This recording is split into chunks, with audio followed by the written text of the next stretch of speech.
Ja, så blev klokken 11, så god formiddag og velkommen til dette event med BioPorto i anledning af, at BioPorto har aflagt deres regnskabsmeddelelse for første kvartal 2024. Mit navn er Henrik Ekman, og det er en fornøjelse at byde velkommen til BioPortos CEO, Peter Mørk Eriksen, som vil tage os gennem regnskabet og have øvrige og svare spørgsmål senere. Som altid er man derfor velkommen til at stille spørgsmål. Jeg vil gøre mit bedste til at prøve at føre dem videre til Peter. Og derudover så gør vi som altid efter præsentationen er lavet, at vi lægger den op på diverse medier, så man kan gense eventet.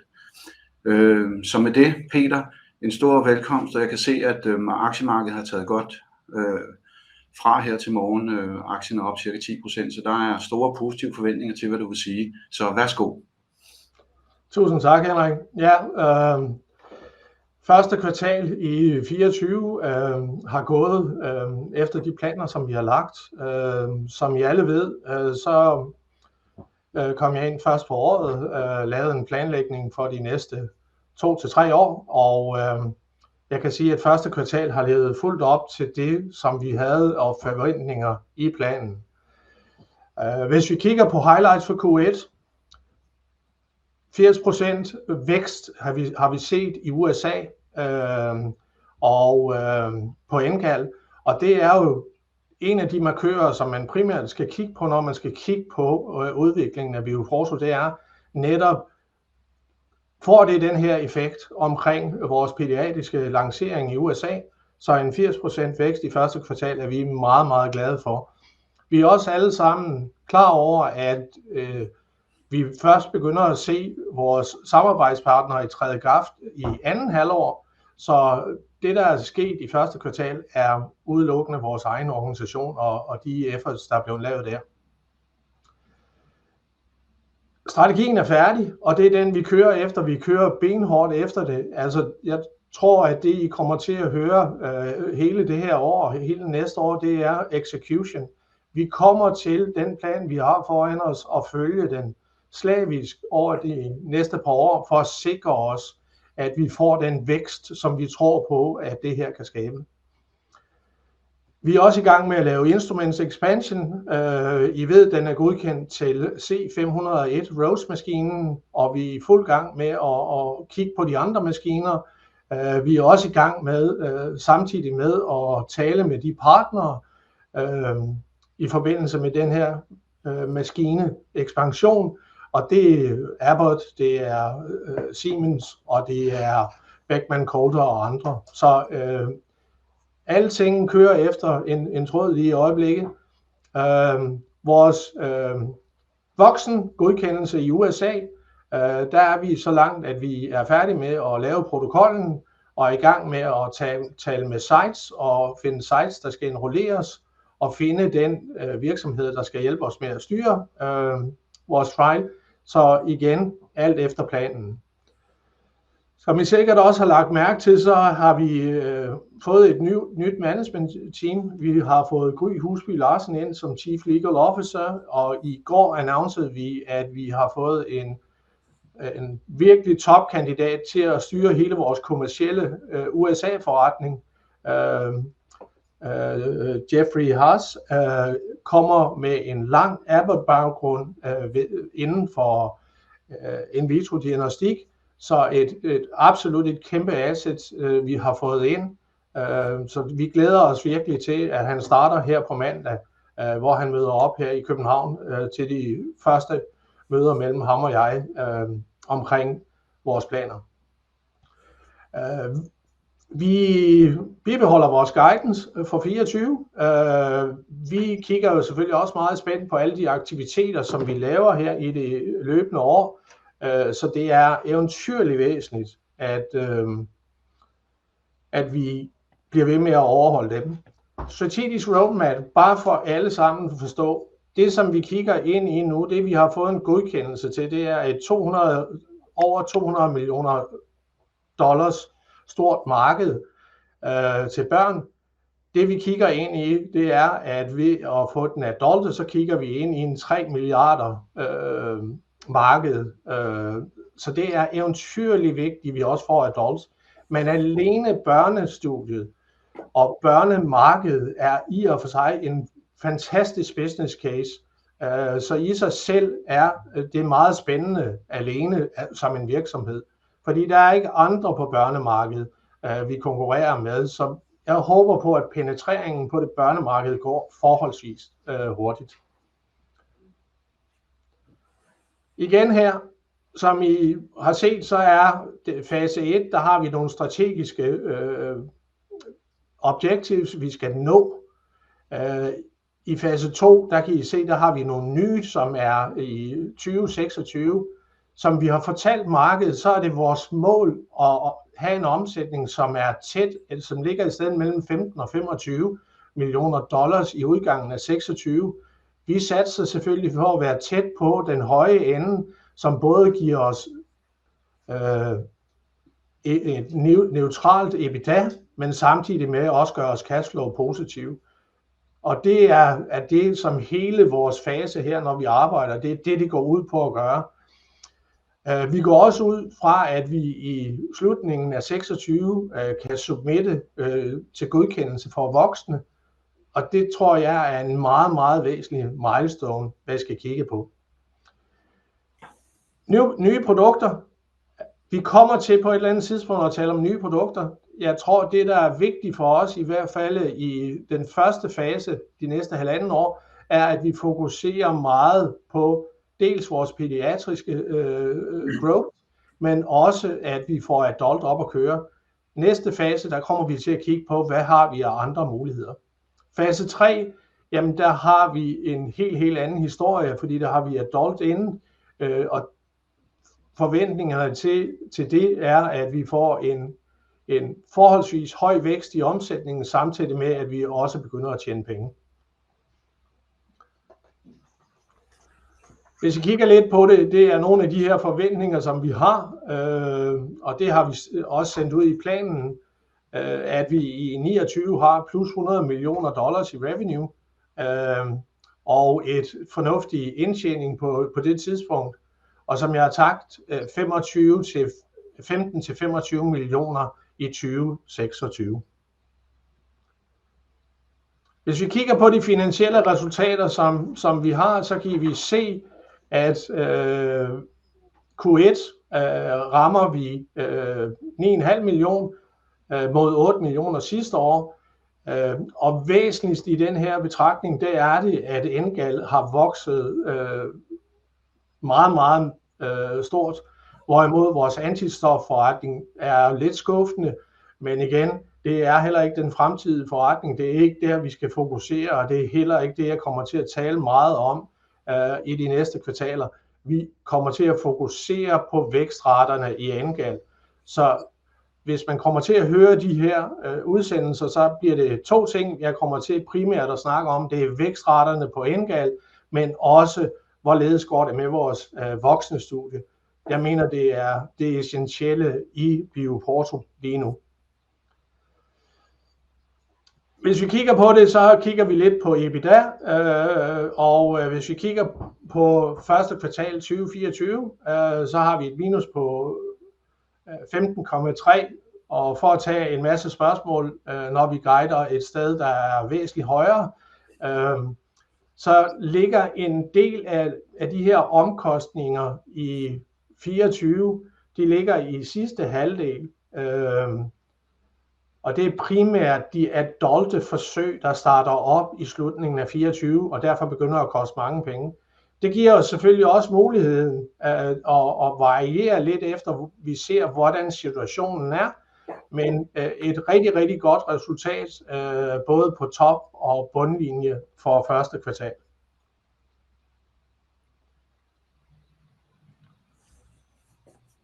Altså det som vi har brugt meget tid på faktisk det sidste år og fortsætter med, det er at skabe den kendskab til NGAL i markedet. Når du introducerer et nyt produkt, som ændrer hele paradigmet, hvordan du behandler nyreskadede patienter, så er du nødt til at bruge en masse tid på at uddanne både læger og omgivelserne. Vi kører det, der hedder Grand Rounds, hvor vi har læger i USA og Europa, der tager rundt til store institutioner og fortæller om, hvad er nyreskade, hvad er det, du kan gøre ved det, og hvorledes er det, du kan bruge NGAL i dagligdagen. Det er i og for sig det job, som vi er i gang med, og der har vi også vores egen, det der hedder Medical Liaisons. Det er i og for sig folk, der går ud og fortæller historien til forskellige hospitaler. Og det er vi i fuld gang med, og det kommer vi til at intensivere over det næste års tid, så vi er helt sikre på, at når Rose og andre partnere kommer ud på hospitalerne, så ved alle, hvad vi taler om.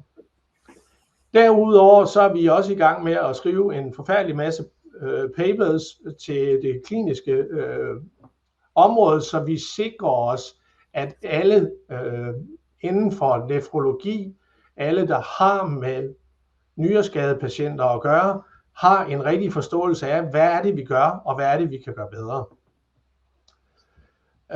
Vi udvider selvfølgelig vores både sales staff og i USA og Europa, og vi har allerede på nuværende tidspunkt ansat 2 styks i USA og 1 i Europa.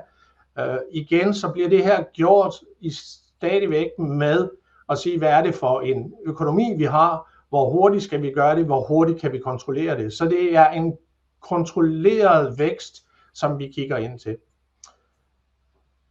Vi kigger også på hele vores supply chain. Det skal også være i orden. Vi skal lige pludselig gå fra at have produceret lidt af vores NGAL-test til at producere forholdsvis store mængder. Og som jeg har omtalt tidligere, så fokuserer vi også meget på de her partnerskaber, som vi skal have i gang. Og vi er allerede i snak med flere af dem, så det ser meget lovende ud for året.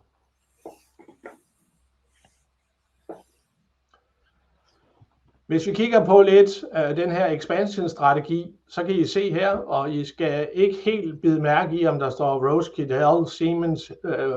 Det er ikke sikkert, at de kommer i den rækkefølge. De kommer i den rækkefølge, hvorved vi har indgået de her partnerskaber.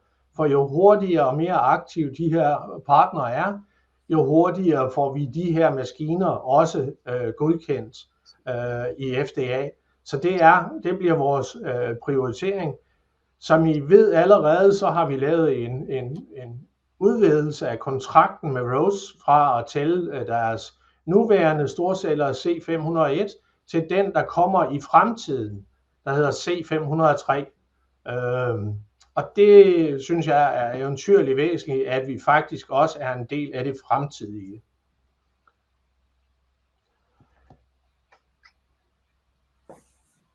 Hvis vi kigger på adult, så som jeg har sagt, så er vi i fuld gang. Protokollen er færdig. Vi er i gang med at finde sites, der skal bruges.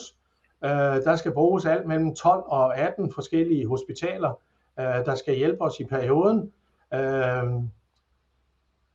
Og det håber vi på, at vi kommer i gang med. Vi forventer at have den første patient indrulleret i første kvartal, eller i fjerde kvartal i dette år, og så derefter begynder vi at indrullere alle de patienter, der skal indrulleres.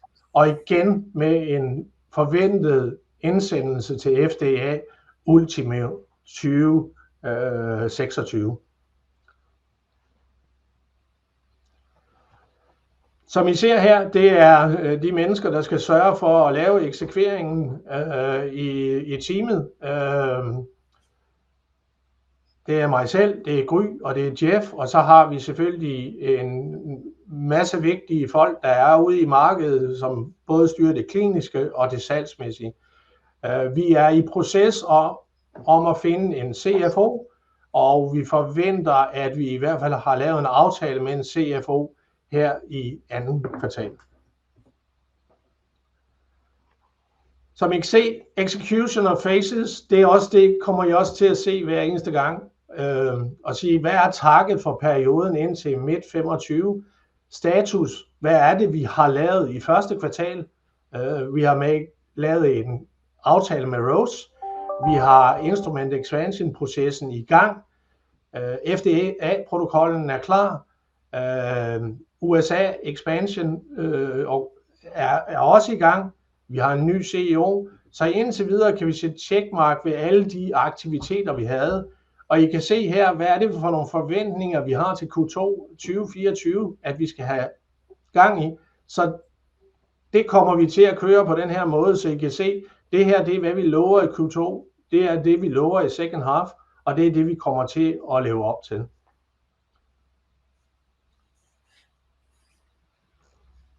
Som I alle sammen ved, så har vi på generalforsamlingen fået en godkendelse til, at vi kan gå ud og hente kapital. Og som vi har lovet tidligere, så starter den proces, og den bliver initieret inden udgangen af Q2. Og mere har vi egentlig ikke at tilføje til det. Det, som vi har fået autorisation til, er at hente maks 75 millioner på en direkte.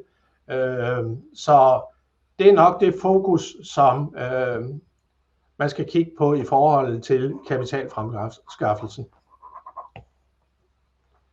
Det finansielle outlook er, at vi bibeholder en vækst på 30%.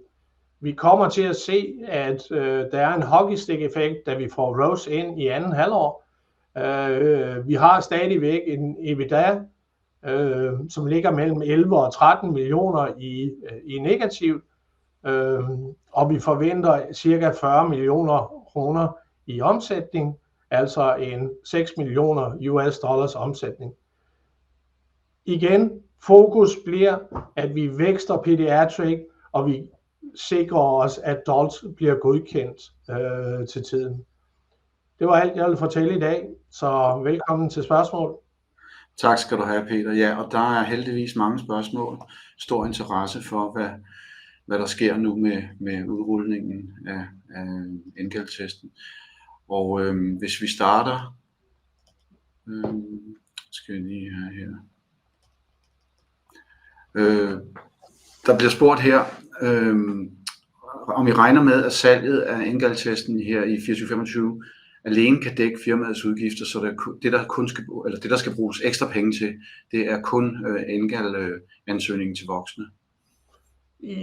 Jeg vil vende om og så sige, lever vi op til det høje target, som vi har i 26, så svaret ja. Og det er selvfølgelig en forudsætning, at vi eksekverer den vækst, som vi skal gøre. Så det er det simple svar på det. Godt. Så er der et meget enkelt spørgsmål, som jeg ved er kommet flere gange, og bare for at slå fast, kan du lige svare på det, om NGAL til voksne er godkendt i Europa? NGAL til voksne er godkendt i Europa, og det spørgsmål har vi fået tit. Det er således, at det behøver man ikke bare at tage mit ord for. Hvis man kigger på en biomarkør, der hedder BNP eller Troponin, så er det bevist, at USA er det marked, man skal penetrere først. Og da vi ikke har en adult godkendelse i USA endnu, så kan vi godt begynde at se noget adult salg i Europa, fordi vi har de her data til fra 3 måneder til 22 år, så vi kan starte lige så langsomt og voksne, men det store boost kommer, når vi har de kliniske data for voksne. En af de ting, som vi er i fuld gang med, det er selvfølgelig at sørge for, at de børnehospitaler og de børneafdelinger rundt omkring i Europa, at de begynder at bruge det, så der bliver den samme fokus rent salgsmæssigt i Europa, at vi fokuserer meget på at sørge for, at børneafdelingerne bruger det. Og sådan et hint, det man nok kommer til at se, det er, når børneafdelingerne kommer til at bruge det, så begynder voksenafdelingerne meget ofte også at bruge det. Men det er vejen ind, det er børneafdelingerne til disse hospitaler. Det lyder jo godt, og I har også forventninger til, at nu begynder det i løbet af året her, og specielt i anden halvår, at der begynder salget for alvor at gå frem. Og du sagde lidt om jeres supply chains, og der er et spørgsmål her, der spørger, om man har forberedt et varelager og noget produktion af de her NGAL-tests, så man er sikker på, at man kan imødegå efterspørgslen, hvis det viser sig at blive så godt, som I håber. Ja, det er jo faktisk et rigtig godt spørgsmål. Ja, det har vi kigget på. Vi er i fuld gang, og vi tror, og der må jeg sige tror, at vi har sørget for, at vi har lager nok, men jeg vil da gerne blive positivt overrasket, at det ikke var det helt tilfældet, men vi har bygget kraftigt op, og vi har selvfølgelig sikret os, også i vores dialog med Rose og andre, at sige, hvor meget er det, de forventer at trække på os. Så ja, vi er i fuld gang. Kvartal til kvartal stiger det, den ordremængde, som vi sender til vores leverandører. Godt. Og nu skal I jo først til i gang, men der er et spørgsmål her, der går på, hvad sker der, når jeres patent udløber? Det kan du dels lige tale om, hvornår det er, men der bliver spurgt her, om I har kendskab til konkurrerende virksomheder, der kunne tænke sig at producere og markedsføre en sammenlignelig test som NGAL-testen, når jeres patent det udløber. Og i så fald, hvor meget vil det påvirke jeres forventede markedsandel, både i Europa og den lancering, I nu skal til at lave i USA? Ja. Start for scratch. Patenterne udløber cirka i 28, sidst i 28. Her kan man starte. På det tidspunkt kan en potentiel konkurrent starte sine kliniske forsøg. Vel og mærket, hvis de kan få en klon af NGAL, som virker. Og så kan man lægge 5 til 6 år til det, før man har en godkendelse. Så der er man vel ude i 34-35, inden man kigger på at have en reel konkurrent til markedet. Og så er det jo således, at vi forhåbentlig på det tidspunkt er absolut store spillere i det her marked og har en meget, meget stor markedsandel. Og der er det jo således, at det for en mindre, der kommer med et nyt produkt, en forholdsvis høj barriere for at komme ind og kunne konkurrere mod os.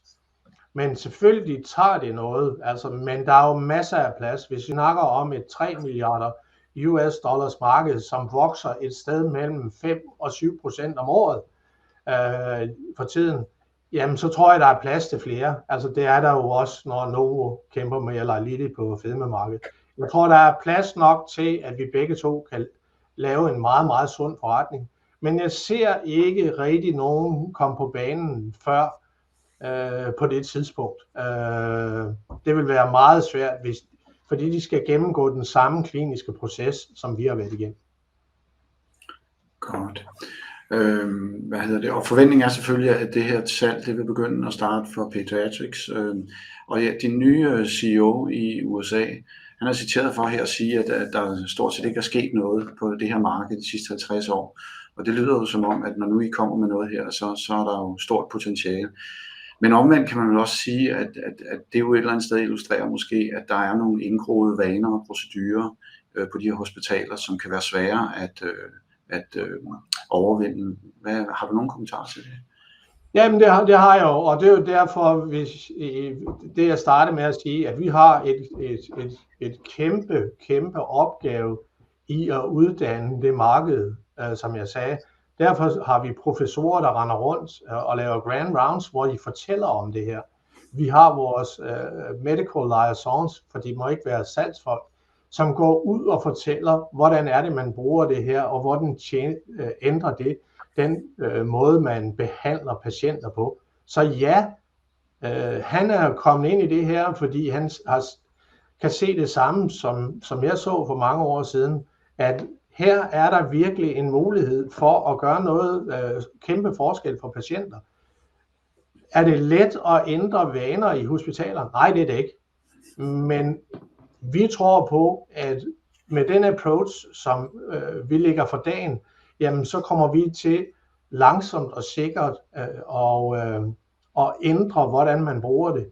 Og så håber vi selvfølgelig på, at vi inden for en kortere periode kommer i guidelines, så det er et must, at man bruger det.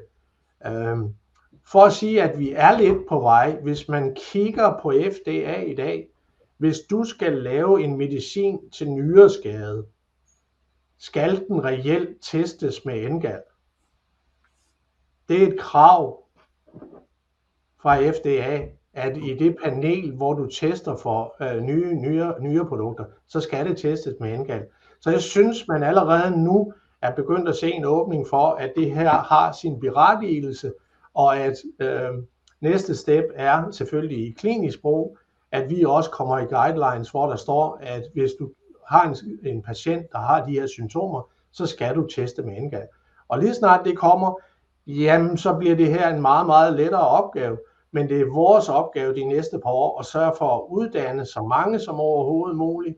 Og jeg synes jo let ved, at hvis vi kigger på USA med en vækst på 80% i første kvartal, med en forholdsvis lille organisation, er meget, meget imponerende. Godt. Og det, jeg hører, hvad du siger i forhold til alle de initiativer, I selv har, men Ross nævnes jo også mange gange som afgørende for en succes. Og hvad bliver, og I siger her, det er back-end loadet i forhold til, at de kommer på banen i anden halvår 2024. Så hvad er egentlig deres rolle? De skal vel være med hele vejen, for at I kommer i mål? Ja, deres væsentligste rolle er, at hvis vi kigger på det, så har de vel 250 mennesker bare i USA, der render rundt og besøger laboratoriedirektører. Og det er jo en af de fordele, der skulle være, at de, når de er ude og besøge en laboratoriedirektør, fortæller lidt om NGAL. Og det tror jeg er væsentligt. Men jeg tror stadigvæk, den store uddannelsesdel bliver os. Jeg tror, at Roche-folkene kommer ud, snakker med laboratorier og fortæller, at de har NGAL, og det virker således.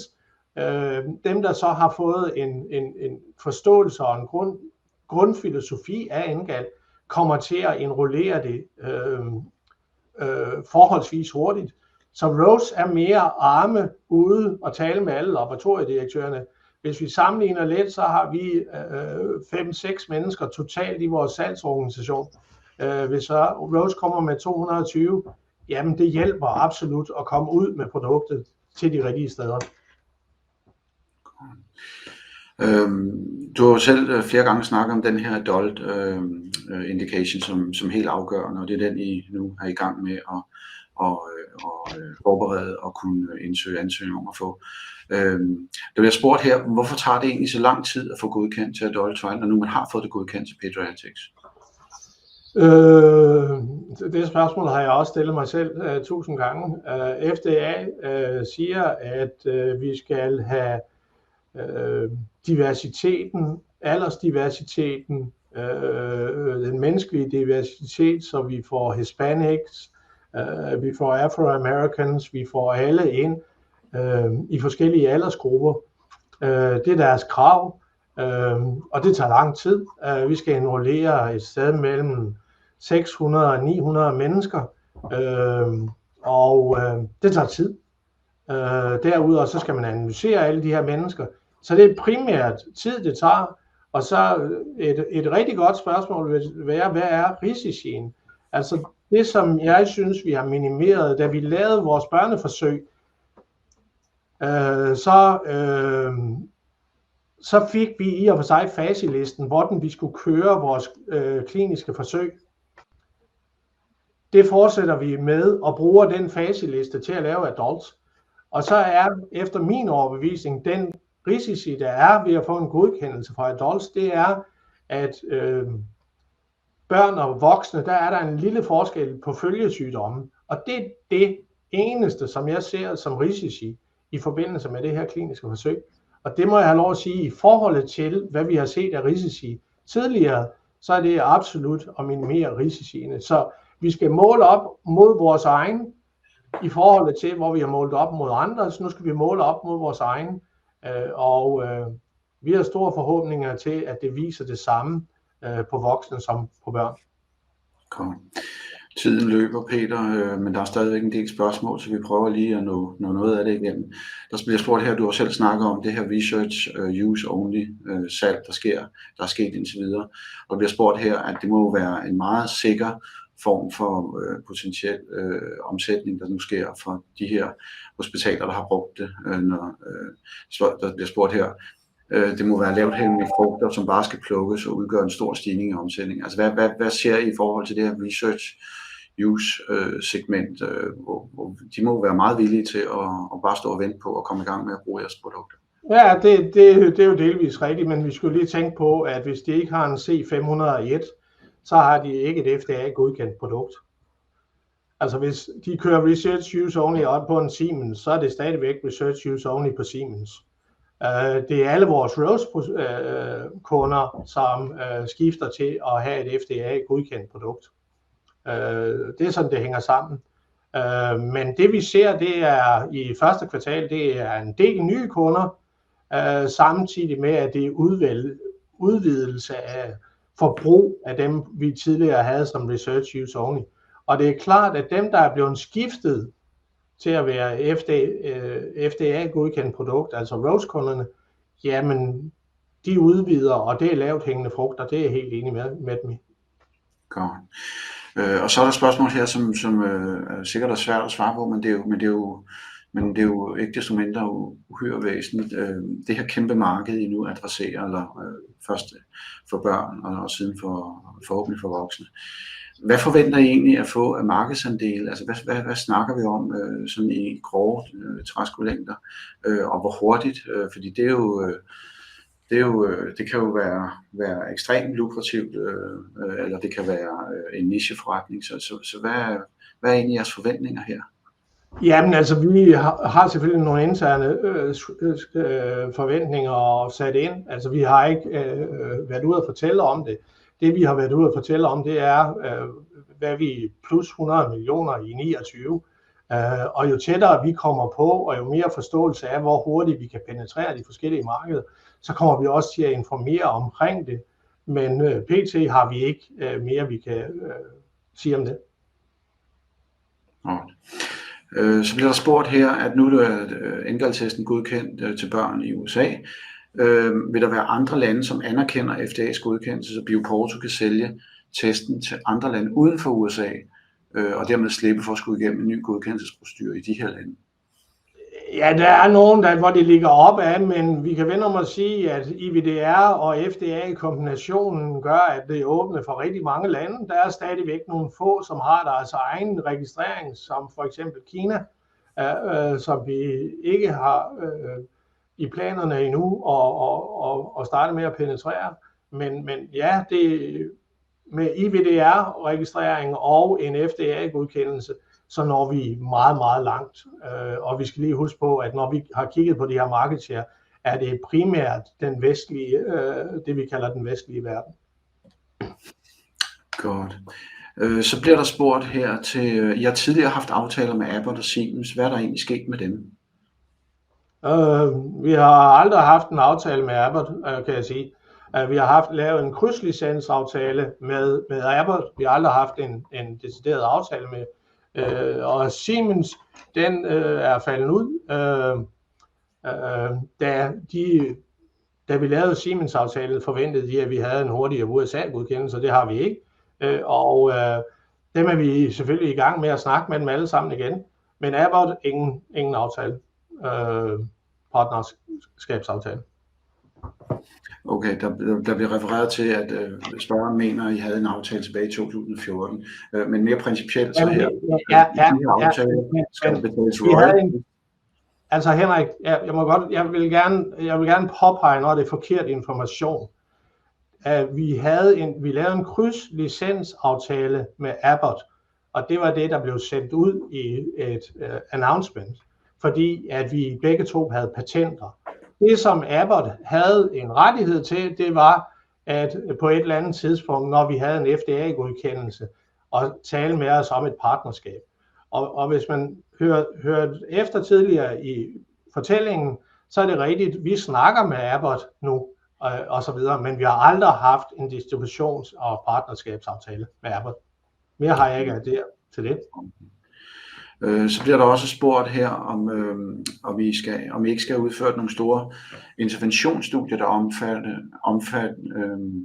der omfatter at dokumentere cost-benefit ved at anvende testen, før den kan få så stor udbredelse. Og det er jo et rigtig godt spørgsmål, hvordan, fordi det er jo sikkert, det kan godt være, at det medicinsk virker, men der skal jo være nogle cost-benefits ved det her, som giver mening for hospitalerne. Jamen, der er allerede side trial, der beviser cost-benefit er at bruge NGAL. Og på nuværende tidspunkt er vi ikke blevet spurgt om at have yderligere økonomiske kalkyler af CMS. Jeg tror på, at vi kommer selvfølgelig til at lave det. Vi snakker også med nogle farmaceutiske virksomheder i Danmark og andre steder, hvor vi selvfølgelig vil gerne se den økonomiske effekt. Og det er vi selvfølgelig også interesseret i. Jeg kan sige, at hvis vi kigger på USA og det europæiske marked, så bruger man de her DRG-koder, som for AKI er forholdsvis lukrative, både i Europa og i USA, hvor du ikke har behov for en separat betalingskode. Godt. Tak for det, Peter. Jeg tror, vi er kommet igennem de fleste ting, de fleste spørgsmål. Der er selvfølgelig lidt her omkring, bare lige til sidst, så vi lige kan runde af der. Der er selvfølgelig helt naturligt stor interesse for at høre om de her kapitalrejsning I overvejer at lave. Og jeg ved, at du sagde indledningsvis, at du kan ikke sige så meget mere, men kan du måske sige noget om, hvornår du kan sige noget, må jeg vel sige?